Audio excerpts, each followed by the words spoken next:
صدر الافاضل علامہ سید مرتضیٰ حسین۔ صاحب مطلع انوار علامہ سید مرتضیٰ حسین بتاریخ 18 ذی الحجہ سن 1341 ہجری مطابق 1 اگست سن 1923 عیسوی میں سرزمین لکھنؤ کے ایک علمی و مذہبی گھرانے میں پیدا ہوئے۔ آپ کے والد بھی بزرگ عالم دین تھے، جن کو مولانا سید سردار حسین ابن مولانا سید اعجاز حسین نقوی کے نام سے پہچانا جاتا ہے۔ ابتدائی تعلیم حاصل کرنے کے بعد مدرسہ عابدیہ میں داخلہ لیا۔ اس کے بعد مدرسہ سلطان المدارس میں گئے، وہاں سے صدر الافاضل کی سند لینے کے بعد مدرسہ نازمیہ میں رہ کر ممتاز الافاضل کی سند حاصل کی۔ مدرسے کی تعلیم کے دوران شیعہ عربی کالج سے عماد الادب اور عماد الکلام کی اسناد حاصل کیں اور الہ آباد بورڈ سے عربی سے عالم، فارسی سے کامل، اردو سے قابل پاس کیا۔ لکھنؤ یونیورسٹی سے فاضل ادب اور دبیر کامل کی اسناد حاصل کیں اور آخر میں پنجاب یونیورسٹی سے مولوی فاضل، منشی فاضل اور اردو فاضل کے امتحانات پاس کیے۔ سن 1947 میں رشتہ ازدواج میں منسلک ہوئے۔ اللہ نے آپ کو ایک رحمت اور 5 نعمتوں سے نوازا۔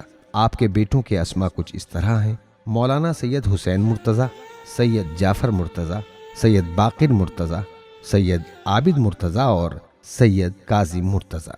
مذہبی دنیا میں آپ نے اکابر علماء سے کسب فیض کیا، جن میں سے آیت اللہ سید ابرار حسین پاروی، نادرۃ الزمن علامہ ابن حسن نونہروی، مفتی سید احمد علی، علامہ سید حامد حسین، آیت اللہ سید کلب حسین، ناصر الملت آیت اللہ ناصر حسین، آیت اللہ سید محسن نواب اور مفتی سید محمد علی وغیرہ کے اسما سر فہرست ہیں۔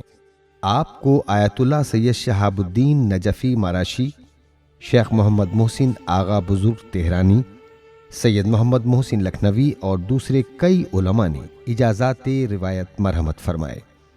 تعلیم سے فراغت کے بعد رستوگی پاٹھشالہ نامی اسکول اور شیعہ کالج اسکول کے سیکشن میں استاد رہے۔ اسی دوران وہ گھر پر تفسیر و حدیث، فقہ و کلام، منطق و فلسفہ اور تاریخ و ادب کا درس دیتے رہے۔ اس کے علاوہ ادبی حلقے میں بھی موصوف نے جو مرتبہ حاصل کیا وہ آپ کے ہم عصر افراد کے لیے قابل رشک ہے۔ ادب میں غالبیات کے ماہر تھے اور غالب کی 100 سالہ برسی کے موقع پر روس میں ہونے والے بین الاقوامی سیمینار میں محققین نے متفقہ طور پر فاضل لکھنوی کے مستند ترین ماہر ہونے کی سند دی اور ان کے کاموں کو لوگوں کے لیے نمونہ قرار دیا۔ آپ نے تبلیغ کے سلسلے میں عراق، شام، لبنان، سعودی عرب، بنگلہ دیش اور امریکہ کے سفر کیے تھے۔ موصوف کتابوں کے عاشق تھے اور کتابوں کے ساتھ زندگی گزارتے تھے۔ آپ نے گھر میں ہی 20,000 کتابوں پر مشتمل ایک کتب خانہ قائم کیا تھا، جس کو بعد میں لکھنؤ میں رہتے ہوئے المکتبۃ المجلسیہ کے نام سے عمومی کتب خانہ قرار دے دیا۔ اس کتب خانے کی ایک خصوصیت یہ تھی کہ اس میں ہفتے یا مہینے میں ایک علمی گفتگو ضرور ہوتی تھی، جس میں اہل علم شرکت کرتے تھے۔ آپ کو تصنیف و تالیف سے بہت زیادہ دلچسپی تھی، چنانچہ اتنی مصروفیات کے باوجود تقریباً 300 کتابیں تالیف کی، جن میں سے 225 کے نام معلوم ہیں، 100 کتابیں چھپی ہیں، تقریباً 102 غیر مطبوعہ ہیں اور 23 مفقود ہیں، باقی کا حال نہیں معلوم۔ جوانی کے سن میں ہی قلم اٹھا لیا تھا اور دینی، تاریخی اور ادبی موضوعات پر متعدد کتابیں اور مقالات لکھے۔ 16 سال کی عمر میں کتاب ریاض المسائل پر اجتہادی حاشیے لگائے اور معالم الاصول کا اردو میں شرح کے ساتھ ترجمہ کیا۔ ان 2 کتابوں کی وجہ سے آپ کو اساتذہ کی جانب سے داد و تحسین سے نوازا گیا۔ تذکرہ علماء کے موضوع پر کتاب مطلع انوار تحریر کی، جس کے سبب آپ کو ایک خاص شہرت حاصل ہوئی۔ اس کے علاوہ آپ کے آثار میں سے تفسیر مرتضوی، تاریخ تدوین حدیث و شیعہ محدثین، خطیب قرآن، جہاد حسینی، تذکرہ ریاض الفردوس، انتخاب آتش، انتخاب ذوق، اسلام میں خواتین کے حقوق اور اوصاف الحدیث کے اسماء سر فہرست ہیں۔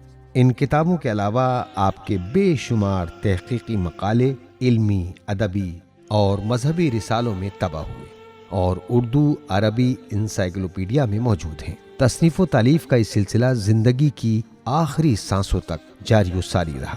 تقسیم ہند کے بعد سن 1950 عیسوی میں پاکستان تشریف لے گئے اور ساکن لاہور ہو گئے۔ وہاں جا کر بھی اپنی سیاسی، اجتماعی، علمی اور دینی فعالیت کو جاری و ساری رکھا۔ وہاں جا کر دینی مدارس کی ضرورت محسوس کی، چنانچہ جامع المنتظر لاہور، جامع امامیہ اور مدرسۃ الواعظین کے قیام میں نمایاں کردار ادا کیا۔ اس کے علاوہ امامیہ مشن لاہور، ادارہ معارف اسلام پاکستان و حسینی مشن راولپنڈی کی تاسیس و توسیع میں اہم کردار ادا کیا۔ لاہور میں آپ کا ایک کتب خانہ ہے جس میں تقریباً 5,500 چھپی ہوئی کتب اور 300 مخطوطات موجود ہیں۔